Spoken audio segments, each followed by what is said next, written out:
Você pode não gostar da imagem, você pode não gostar de uma comunicação visual, você pode não gostar de livros que têm muita ilustração, mas é inegável o poder que algumas peças, eu vou chamar aqui de peças, mas alguns trabalhos visuais, conseguiram repercutir no mundo inteiro.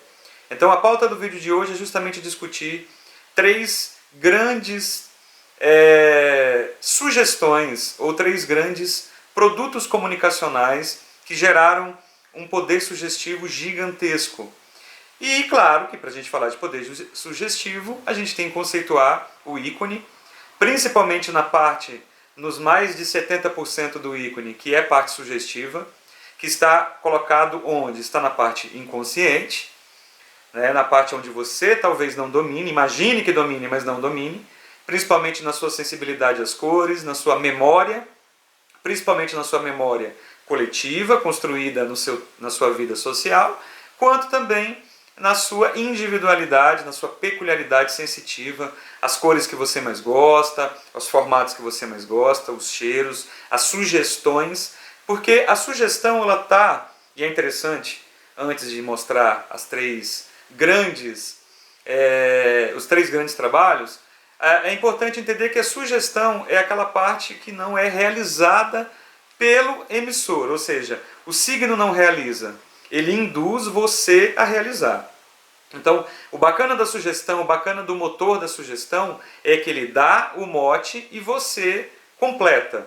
É uma brincadeira de completar. Então, eu induzo um pensamento. Então, ele é indutivo. Eu dou uma parte e o interlocutor ele acaba completando a parte que falta. Então, esse processo de indução é um processo de sugestão. Então, eu dou alguns elementos e você conclui que é gostoso.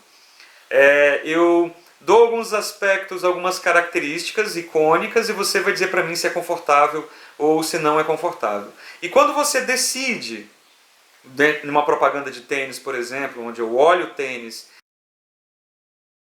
e eu construo uma visualidade que dá certos indícios, mas basicamente dá uma iconicidade, uma sugestão de que é confortável, você já vai comprar aquela ideia como confortável. E automaticamente as chances de ser confortável elas são altíssimas, porque você já está induzido a ter esse conforto.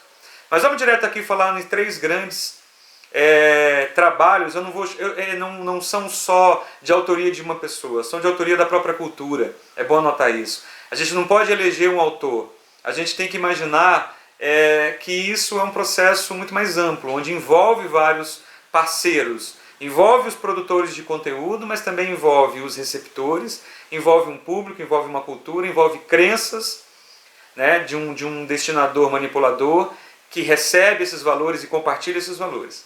Ok?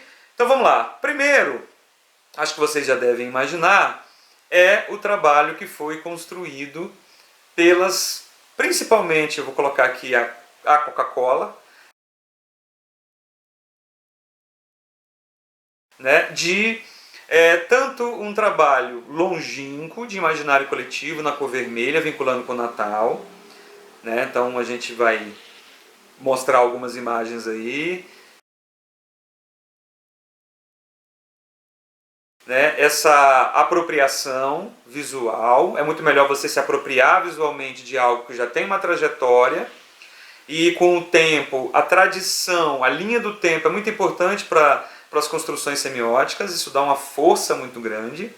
Então a Coca-Cola com a cor vermelha é um êxito gigantesco a nível global de iconicidade, de sugestão de sabor, não questionando que seja gostoso ou não, a gente está falando do poder da comunicação. E principalmente, claro, a ter se vinculado a certos momentos importantes, como a questão natalina, que é um clássico do estudo de caso aí da semiótica visual a partir da Coca-Cola. Então, o primeiro elemento que tem, quando a gente pensa na visualidade da Coca, é o poder da cor, a cor enquanto identidade, esse efeito que a cor traz pra gente. A tipografia, ela mantém uma tipografia dos anos 50 e 60, mesmo que ela atualize, mas a tipografia mudou um pouco nos anos 80. Ela tenta se atualizar, mas não há necessidade de atualização, porque ela vai perder o clássico, a ideia do que é clássico, e essa ideia do que é clássico, da tradição, é uma coisa forte, é um argumento poderoso. Então a primeira campanha, a Coca-Cola em si, para a semiótica é muito importante, porque é um caso de êxito, de manutenção de uma cor, de um timbre visual e de uma marca que vai se proliferar por muito tempo. Para o vídeo não ficar muito longo, eu vou falar da segunda. A segunda tem a ver com a criação da suástica e a criação de toda a indumentária do nazismo. E por quê? Porque quando a gente pensa na suástica, quando a gente pensa nas roupas da polícia nazista, quando você pensa em toda aquela indumentária sígnica visual que já sai do campo icônico, né, e sugere alguns valores inerentes, como o valor do poder, o valor da clareza, o valor da higiene, uma série de valores que estão por trás.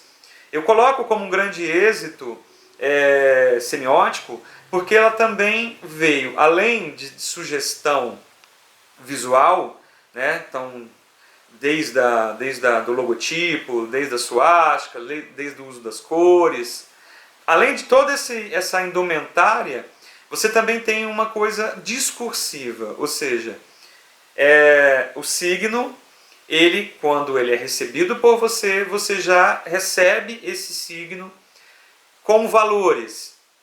O que é um discurso? Não é a comunicação nua e crua, é a comunicação cheia de valores. Tá? Então eu recebo uma imagem, eu recebo algumas palavras, e elas automaticamente, como elas estão dentro de um conteúdo discursivo, elas vão me dar valores. Eu aceito ou não esses valores. Então o nacionalismo, por exemplo, né, que está inerente ao discurso nazista. Eu acato ou não acato. Se eu acatar, eu faço o contrato tácito, ou às vezes o contrato prático, de aceitação desse valor. Então eu absorvo esse valor, compartilho esse valor e recebo bem aquele trabalho visual. Por outro lado, se eu não compartilhar daquele valor nacionalista, por exemplo, eu vou refugar aquela comunicação e aquela comunicação vai ter mais dificuldade de penetrar no meu campo interpretativo. Então, quando eu penso no êxito visual do nazismo, da suástica principalmente, que vai me lembrar de todo aquele discurso, é por isso. Eu estou falando de algo discursivo, não simplesmente comunicacional raso. Então, e o que é discurso, gente? É muito importante isso aqui, porque tem a ver também com a semiótica francesa. É o além signo, é o além língua. Na verdade, não é o além língua, é o além referente. Tá? Eu entro aí na semântica e entra na ideologia. Eu estou falando de valores. Valores é algo muito importante, porque valores está ligado à cultura. É a forma como eu lido com o dia a dia, é a forma que eu lido com as pessoas, é a forma como eu lido com a lei. Só para a gente entender a dimensão disso. E discurso, gente, lembrando que discursos são o quê? Valores. É quando o signo ele pode ser visto pelo seu ponto material, mas ele pode ser visto pelo seu ponto ideológico. Tá? Que vai desde a criação da imagem, né, lá atrás, você vai construir imagem, vai usando aquela imagem na tradição, vai passando o tempo, você vai fazendo uso, vai adequando, modificando, mas ela está emulada, ela está plasmada naquela identidade, ela vai construindo identidade, passa-se o tempo, ela é uma comunicação identitária, ela é uma comunicação singular, né, assim como as três que eu falei para vocês. Tá? E ela vem trazendo dentro dela também aspectos discursivos. Tá? Por que aspectos discursivos? Porque além do signo cru, a gente vai ter valores aí dentro, valores de comportamento humano, comportamento social, comportamento jurídico. Tá? E que esse comportamento ele vai ser compartilhado e vai ter adesão ou não, né? Se é um comportamento sedutor ou não. Então a gente pode ter outros trabalhos semióticos, né? E a gente tem que pensar quais são os ingredientes básicos então de um sucesso da visualidade. O primeiro ingrediente é justamente a gente hoje ter uma tonalidade de cor, né, uma identidade visual que consiga chamar a atenção e articular no campo de vista da argumentação elementos, ou paradoxais ou não. A gente precisa de ter um efeito memória, ou seja, a gente precisa que essa imagem dialogue com coisas que a gente já viu, e que vão lembrar a tradição, que vão lembrar a verdade. Elas têm que ser reiteradas, então você tem que trabalhá-las reiteradamente até construir uma identidade visual e até construir uma tradição. Então a gente tem uma linha do tempo que é muito importante. E por fim, atualizar essa visualidade dentro do seu público cativo e fazer com que esse público consiga disseminar isso também da melhor forma possível. São alguns ingredientes e, claro, levando em conta que quando a gente fala de sugestão, quando a gente está falando aqui de sugerir alguma coisa, nós estamos falando basicamente de indicar, dar um gatilho e os elementos e os valores que a gente quer e o indivíduo ele vai completar. Ok? Bem, se vocês gostaram do conteúdo, curte aqui. Eu encerro esse vídeo por aqui. Vocês optarem por se inscrever no canal, se inscrevam. Sabendo que a imagem é algo muito importante, a semiótica se dedica a estudá-la, principalmente no aspecto icônico, da relação do ícone com o objeto e do ícone com você ou comigo, que é intérprete dos objetos semióticos.